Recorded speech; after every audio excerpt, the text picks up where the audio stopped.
Today I'm joined by a special guest who we last saw being hauled off in the back of a car for a date with Veronica the Sledgehammer. But luckily he's here with me now, and all in one piece, I can confirm. It's George Banks. George, thank you so much for joining me today. How are you doing? Okay, thank you so much for having me. I'm so excited to do the podcast that I think a bit of we just came out. So I'll try and compose myself. And, I'm excited to have you too, but not that excited. Well, I'll have to let down now. All right, that's fine. Hang on a minute, let me just try. Yeah. No, I went before we started. It's no good. This is going to be a high-class interview, isn't it? This is like... It is. It's a slick operation, Michael, and that's what I like about you guys. So there we go. So were you a fan of Coronation Street before you got the role of Henry? I was, but I hadn't watched for a while. It's a funny thing. I watched it a lot growing up. My parents have always loved it, and they've always watched it, actually. So I remember quite vividly watching it when I was younger. I was trying to think of sort of early memories of it. I really remember Kev having an affair. Oh yeah, Natalie Horrocks. Yes, yeah. And I don't know if I'm making this up, but there was a bit where Sally's coming back and he's not expecting her. Maybe it's I don't know if it was Tyrone, but somebody shouts up at the window and he appears with a very hairy chest at the window and then she gets snuck out the back of the house. That was one of my sort of earliest memories of Corinne, thinking, oh, it's a bit racy, a bit nice watching it with the parents. But no, I did watch it growing up, and Jack and Vera always used to make me chuckle. I remember the Battersby sisters very much.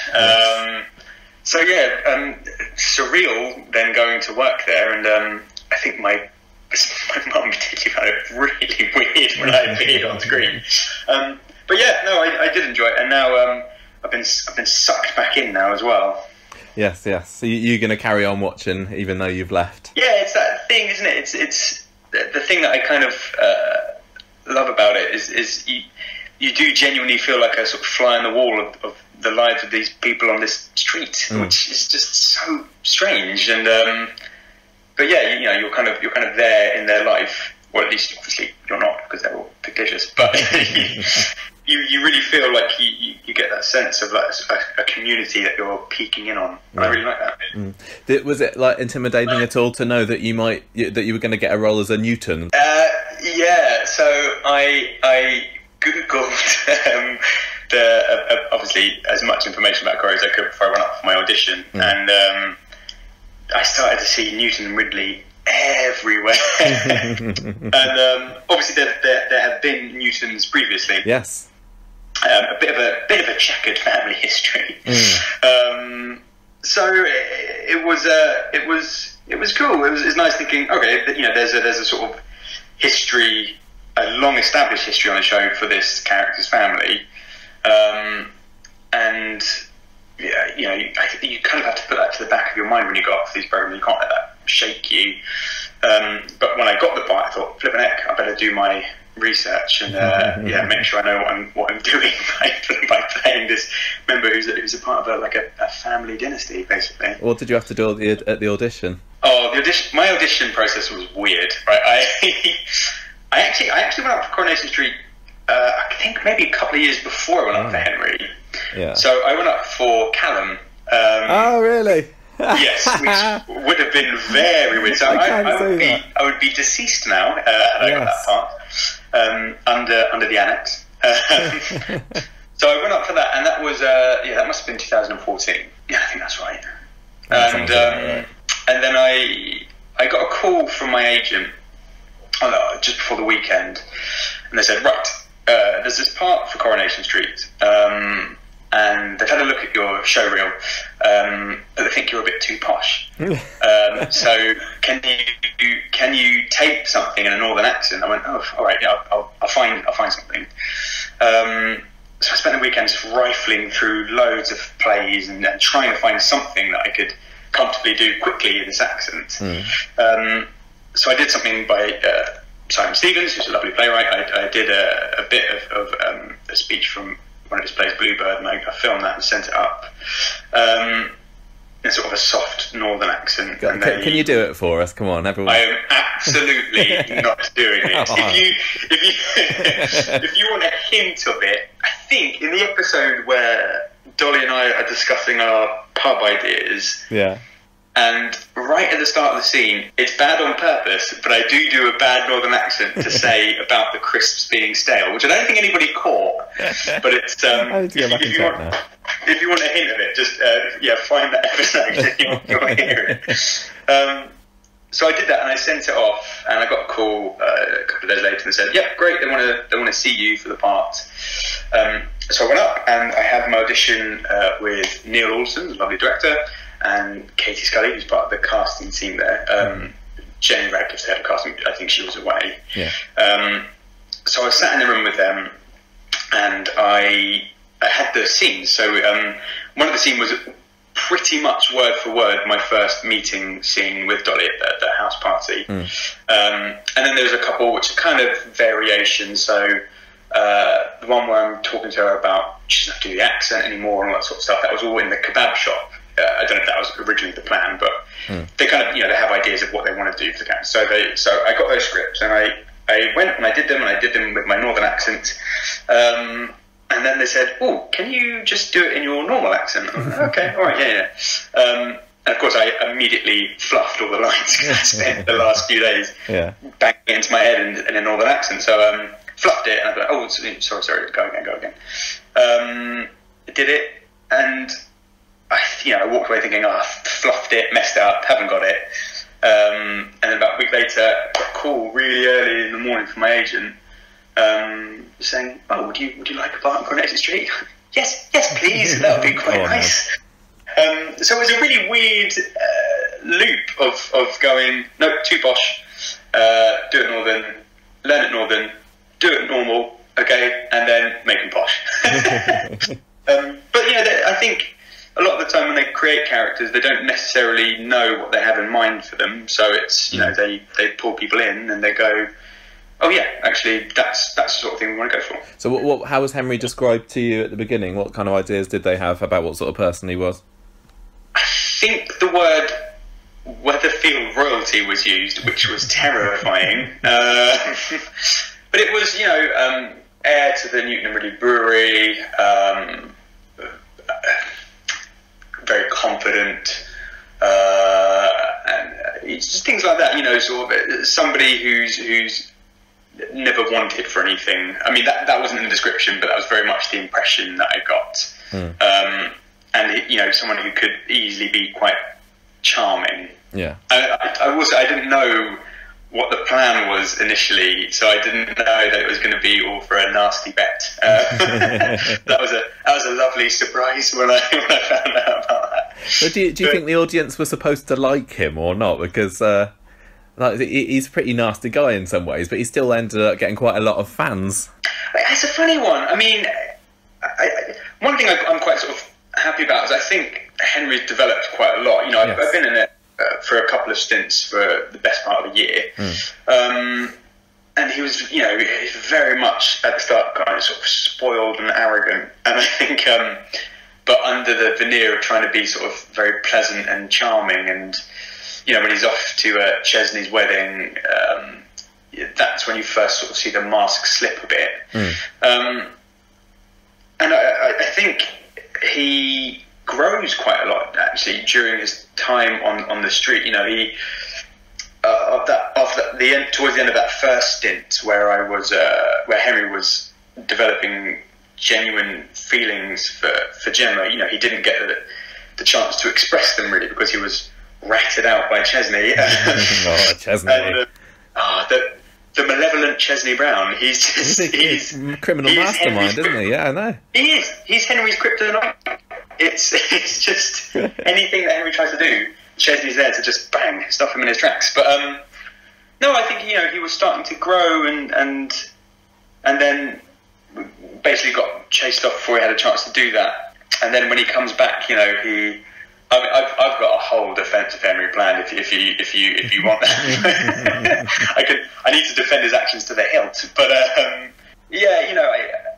think it's that thing of nobody's going to like everybody on the street, just like you don't like everybody that you meet in real life. So I think if people like him, that's fantastic. Also, if people detest him, fine. It's definitely not going to be everybody's cup of tea. Talking about him evolving as well, he seems to have turned into more of a comedic character, especially towards the end as well. That the scene on Monday when he's being interrogated by Jenny and Johnny, for example, is hilarious. Is that something that you wanted to try and add to it to make him a bit of a funny character? Well, on my when I came back, do you remember if I came back? There was a very brief bit. I was in 2 episodes when they're doing the family fun day at the pub.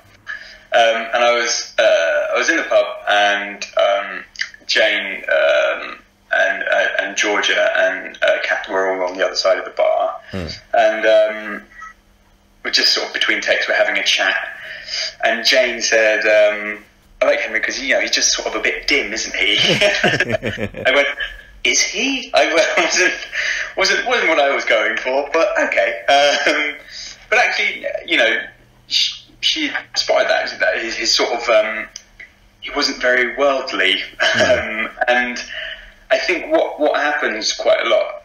Charlie hit on this as well. It's a process that the writers are always creating content, and you come in sort of trying to fulfill what they see in the character, and then as they see you develop that character, I think they sort of then start to bend things in towards your mannerisms or way of speaking or that kind of thing. So I suppose they saw in me a quality that they liked in being a bit dim, and ran with that. What's it been like? How have you enjoyed being famous? Because this has been your biggest job, hasn't it? Have you been recognised in the streets or? I really wouldn't say that I'm famous. Do you know what?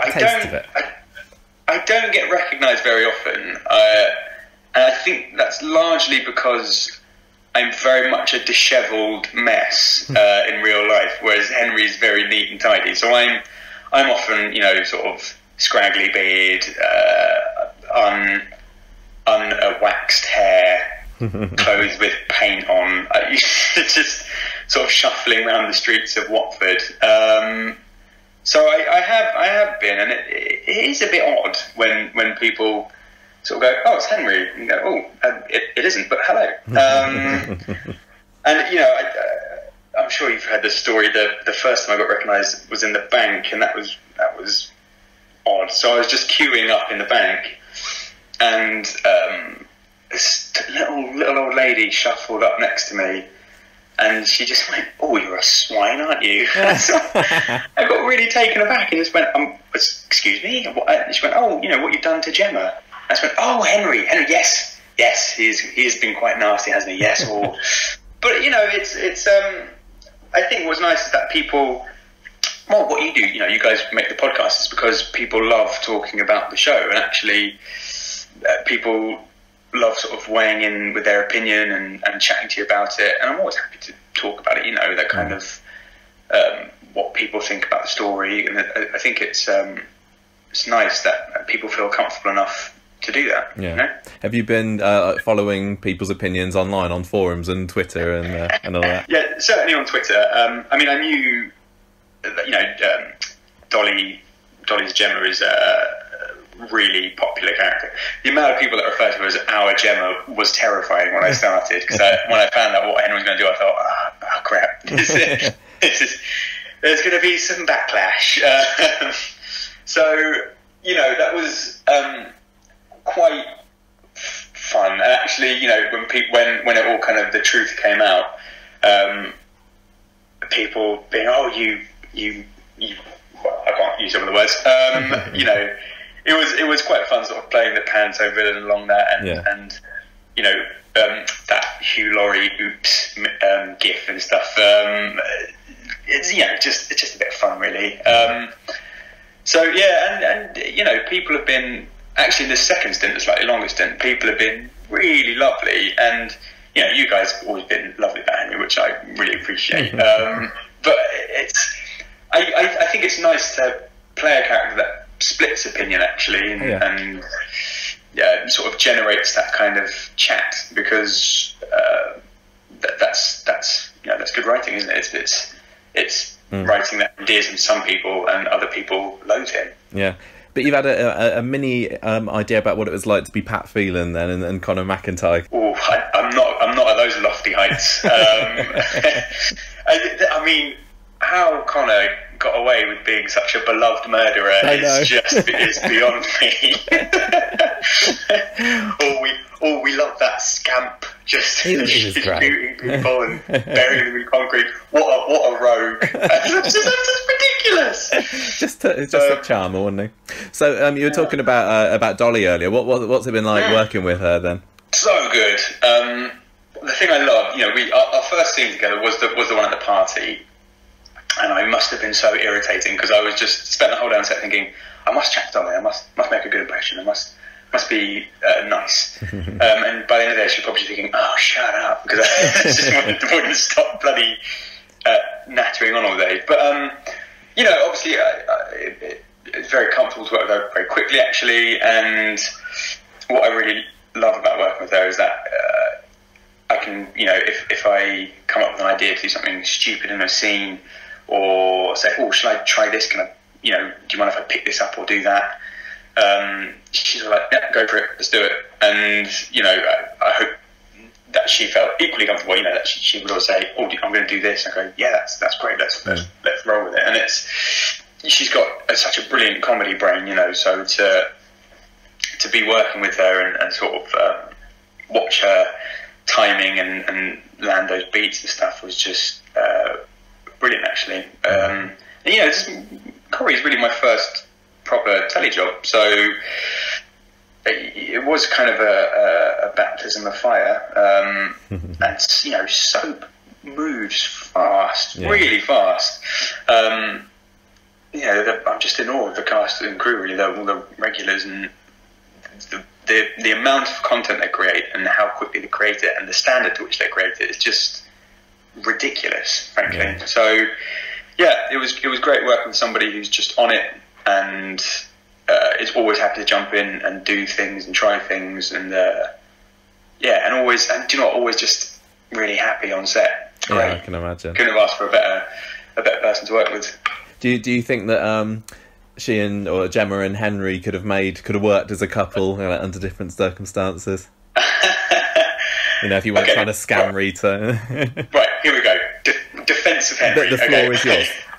I've got to jump in there. So I think when you're an actor, you have to love your character. It doesn't matter if they're a terrible idiot or you have to be able to defend them and understand why they did what they did. And I think Henry's big flaw is his sense of entitlement, and he's led a privileged life, so he's never had to sort of graft or work for things, and he doesn't really understand the concept of things not just coming to him or belonging to him. And so I think he as I said, in that first stint, he started to grow, but then didn't get the chance to kind of explore that. So then he comes back, and he learned from that experience and never got to express it. So he's trying to do that. When the second time he came back, he tried to make amends. And I do think he entered into the pub purchase actually with good intent. He didn't know it wasn't going to work out. Obviously there were tensions with his parents, but they didn't think he never thought they'd pull the plug on all of his money. Yeah. And then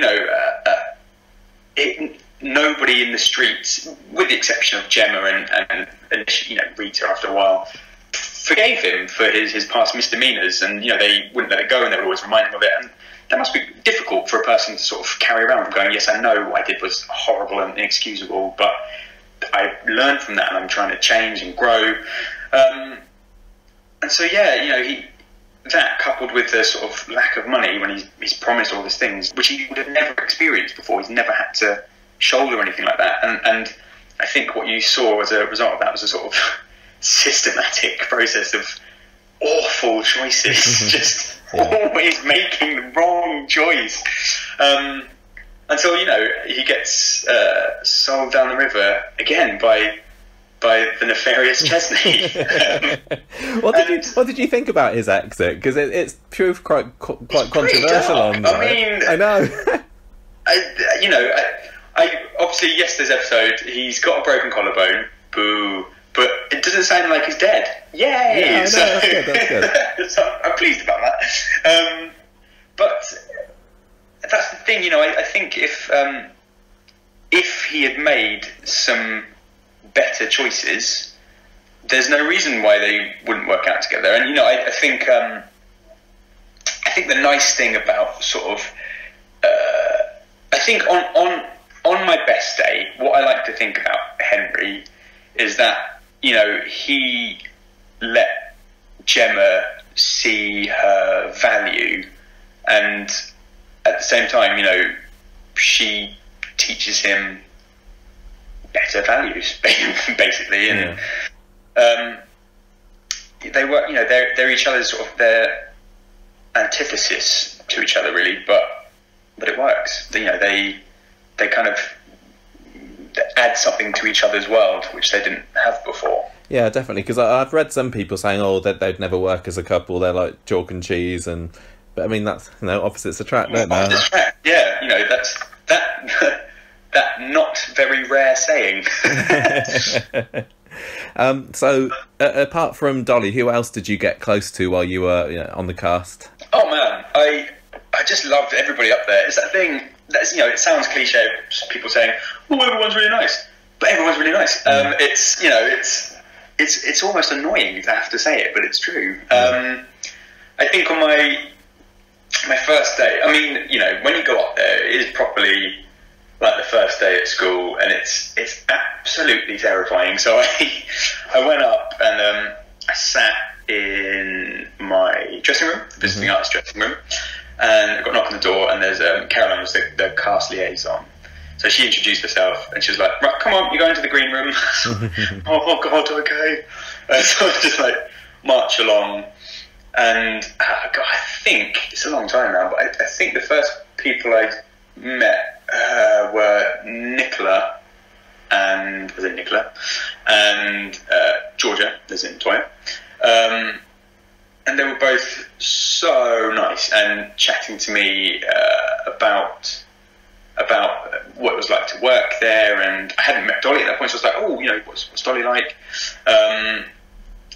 And yeah, they were just so lovely. I was just sat there thinking, like, I'm just having a chat with Toya. This is so weird. But no, they were great and just always happy to chat. And you get to that point where you're like, we're all here, we're all working together, so we're going to get along, or we're going to chat.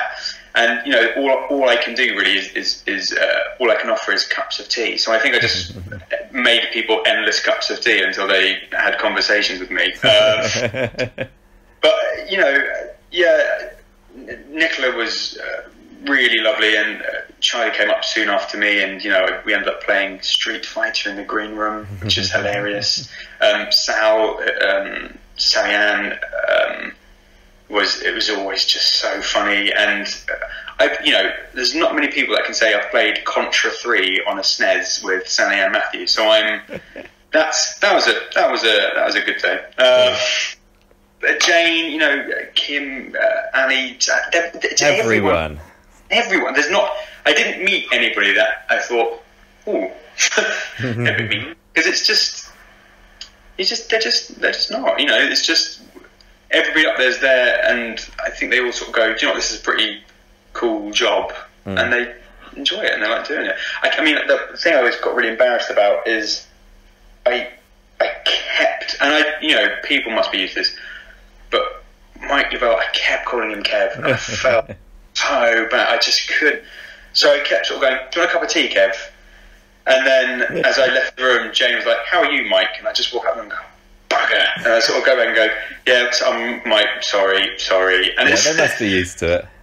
Yeah, that's true. And everybody does it. And people calling me Henry left, right and centre, and you just, it is just one of those things you get used to when you do what we do. Just kind of go, oh yeah, okay, yeah, get on with it. But yeah, everyone was lovely, and my first day there was in the cabin with Malcolm. So that was so daunting and weird. Just like, you know, iconic character, iconic location. Go. I think did maybe 2 takes. He sort of then go, oh, that's it. Okay.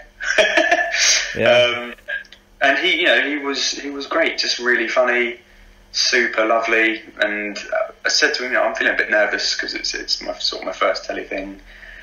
So after the first take, he was like, "Oh, you're going to do it like that?" You're so mean. It's because you don't have rehearsal time anymore, isn't it? It's just get on with it. Yeah, exactly. But you know, it's nice that people can joke about like that and sort of pull your leg, and actually that sort of stuff makes you really comfortable and comfortable then to go right. No, like barely in rehearsal. Let's just throw ourselves into it. If this works, it works. Great. If it doesn't, it doesn't.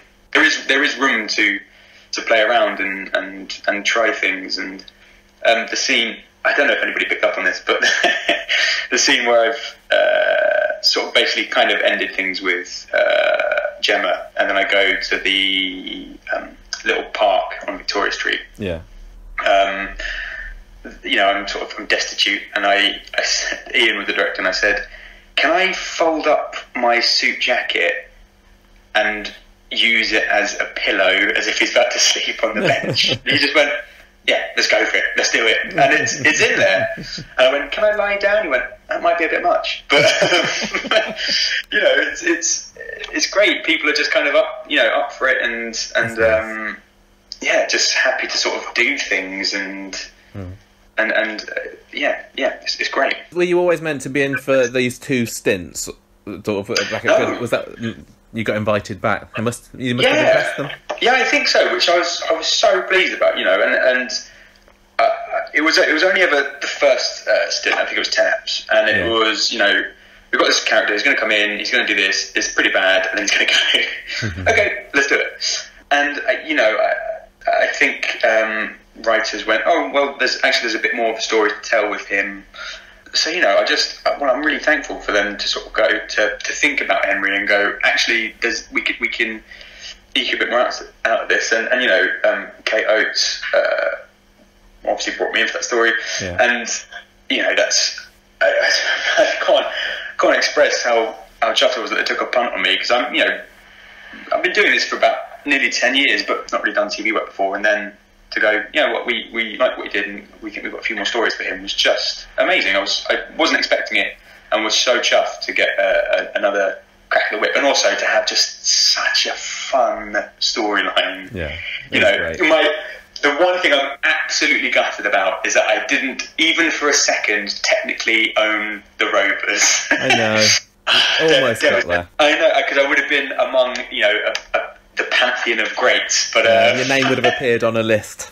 I know, with all those legends, but no, it wasn't to be. But no, you know, to give me that storyline and actually have bits which are funny and silly, but also a bit of drama. You know, when I saw the scripts about him freaking out in the cellar and all that kind of stuff, I just thought, oh, this is great. You know, there's so much range and so much to play with. It was an absolute gift from the team there, so I was so chuffed to go back again. Would you be interested in going back full time if the offer was there? Of course. I mean, you know, I met with so I met Kate before she left, and I also had a chat with Ian, just as he was coming in and starting it. And you know, I said to him, I love being Henry, so you know, I'd do it in a heartbeat. And I just think, but you can't push it. And it's that thing of, if there was ever a story for Henry, I'd love to do it. And I'm in awe of the writers there, really, because the amount of content they churn out is just unreal.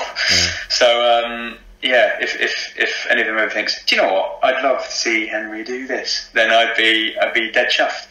And you know, I suppose if you're thinking about his development, I don't know how he'd come back. He might be super embittered by everyone on the street, the fact that he was never sort of forgiven and then shipped off to his doom.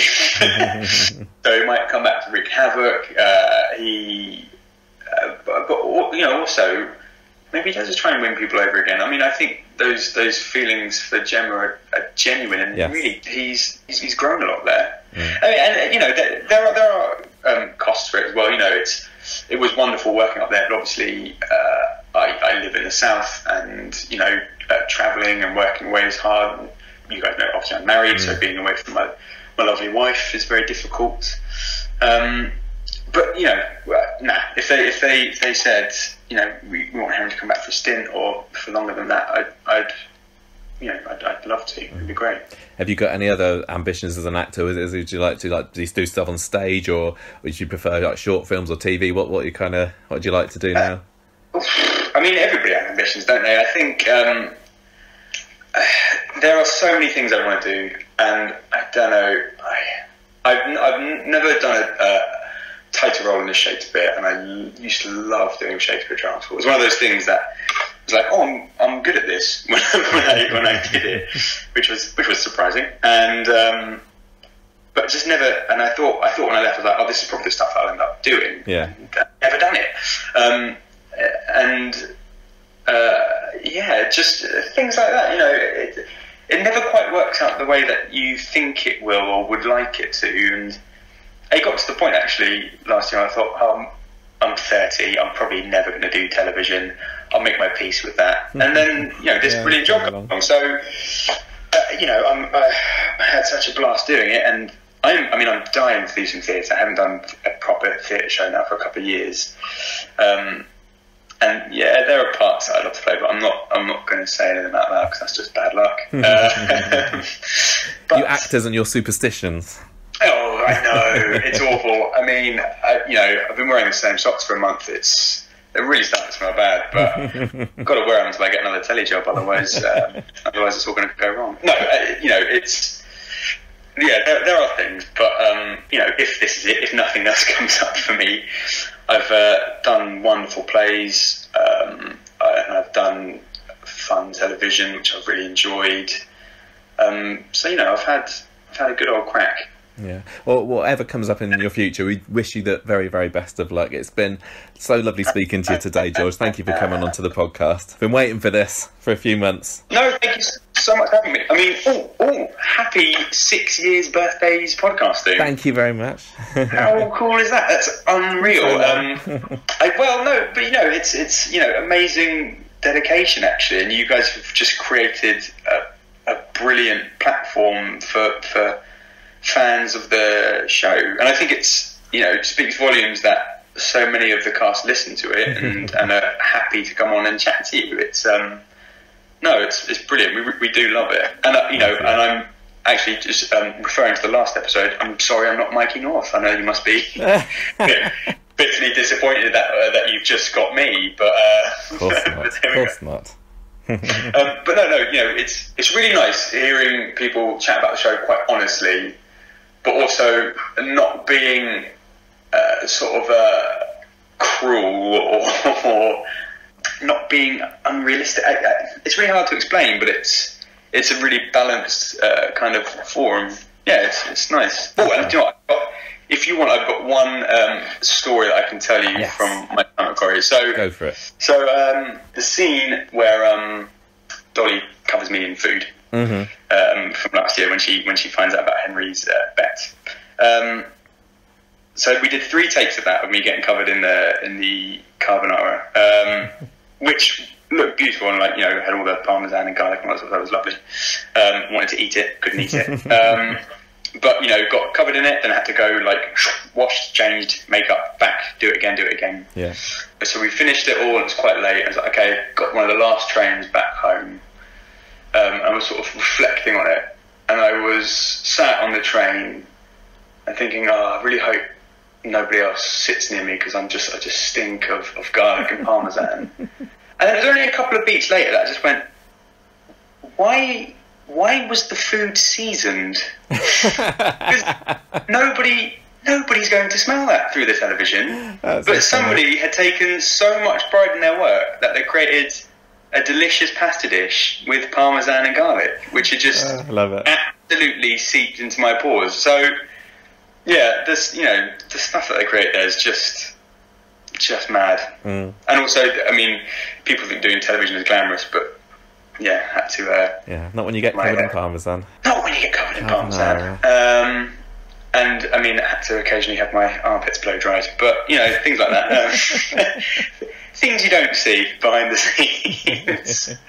Well, as I said, thank you so much for chatting today. It's been really lovely hearing from you, and I wish you the very, very best. I hope we see you again on Corrie. Really do. Yeah, me too. Well, I will let you get back on with your day now. Thank you, George. Cheers, Michael. See ya.